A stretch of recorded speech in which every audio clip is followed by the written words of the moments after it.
मध्य प्रदेश में किसकी बनेगी सरकार? देखिए सबसे बड़ा सर्वे। 1.5 साल पहले हुए कांग्रेस के सर्वे में कई चौंकाने वाले खुलासे।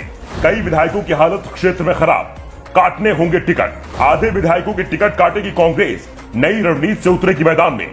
मध्य प्रदेश कांग्रेस का संकट खत्म होने का नाम नहीं ले रहा है।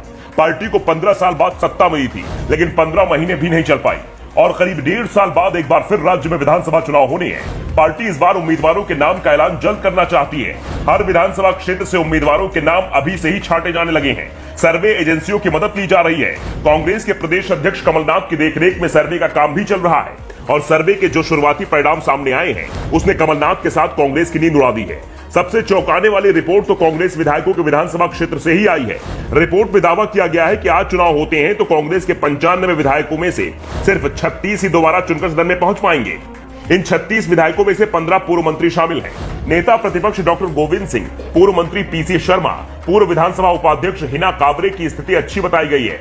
ये लोग अपने क्षेत्र में लोकप्रिय हैं, लंबे समय से विधायक हैं, लेकिन अधिकांश विधायकों को मुश्किल में बताया जा रहा है। रिपोर्ट में यहां तक कहा गया है कि 27 विधायकों के टिकट काटने में भलाई है, क्योंकि उनका हारना तय है। इसके अलावा पार्टी के कई कद्दावर नेता चुनाव लड़ने से मना कर रहे हैं। कई विधायक सीट बदलने की बात कर रहे हैं। कभी सीएम पद के दावेदार रहे पूर्व सीएम अर्जुन सिंह के बेटे अजय सिंह तो चुनाव लड़ने से ही मना कर चुके हैं। वो 2 चुनाव लगातार हार चुके हैं। उनकी परेशानी ये है कि चुराहट में ब्राह्मण वर्ग उनके खिलाफ एकजुट होकर मतदान करने लगा है, जिसे वो अभी तक साध नहीं पाए हैं। पूर्व डिप्टी सीएम सुभाष यादव के बेटे अरुण यादव भी कुछ ऐसे ही संकेत दे रहे हैं। रिपोर्ट में बताया गया है कि 22 विधायक की स्थिति क्षेत्र में खराब है, लेकिन अगर वो आज क्षेत्र में सक्रिय हो जाते हैं तो मामला संभल सकता है। चुनाव में अभी वक्त है। वक्त रहते अगर विधायक क्षेत्र में अपनी तैयारियों को दुरुस्त कर लेते हैं तो उन्हें टिकट दिया जाएगा, नहीं तो उम्मीदवार बदल दिया जाएगा। कांग्रेस की चिंता पहली बार चुनाव जीते विधायकों ने बढ़ा रखी है। 230 सदस्यीय मध्य प्रदेश विधानसभा में 84 विधायक पहली बार चुनकर आए हैं, जिसमें से 51 कांग्रेस के टिकट पर जीते थे और इस बार इनमें से अधिकांश मुश्किल में फंसे हुए हैं। मुश्किल इस बात को लेकर है कि शुरुआत में जब सत्ता थी तो विधायकों का कार्यकाल की शुरुआत हो रही थी, इसलिए क्षेत्र में काम नहीं करा पाए।